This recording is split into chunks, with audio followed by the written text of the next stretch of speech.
ఆనాడు ముఖ్యమంత్రిని కాదు మంత్రుల్ని కలవాలన్నా కూడా సామాన్యుడు కలవలేని పరిస్థితి నీ రాజ్యం, నీ దొరల రాజ్యంలో, ఈ ఇందిరమ్మ రాజ్యంలో మంత్రులే ప్రత్యక్షంగా ఎవరో ఒక మంత్రి ఏడో ఒక దగ్గర నిత్యమో ప్రత్యక్షం అవుతూనే ఉంటాడు, ప్రజలకు అందుబాటులో ఉంటాడు, ప్రజల కష్టాలు వింటాడు.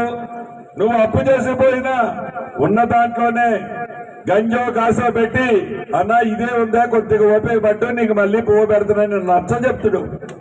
నీకు ఆనాడు అది కూడా లేదు కదా.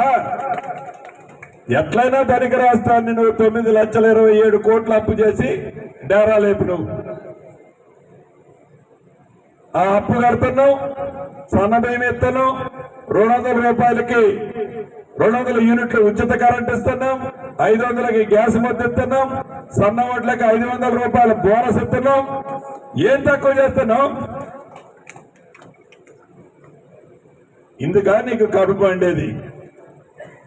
ఏది ఏమైనా ఈ ధరణిని ఏదైతే మనం తీసుకొచ్చామో, ఈ ధరణి ఏదైతే సామాన్య ప్రజల కోసం, సామాన్య ప్రజల బాగోగుల కోసం, ముఖ్యంగా ఆనాడు భూములున్న ప్రతి ఆసామి ఇవాళ రికార్డులో ఉంది, రేపొద్దున ఉంటుందో ఉండదు అనేది ఒక భయ ప్రాంతాలకు గురయ్యేవాళ్ళు.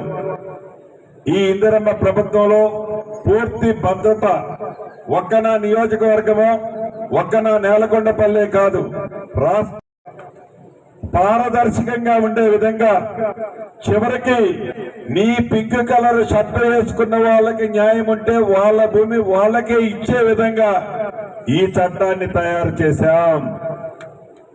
ఈ చట్టం ఒక ఇందిరమ్మ పార్టీకి సంబంధించిన వాళ్ళ కోసమే కాదు,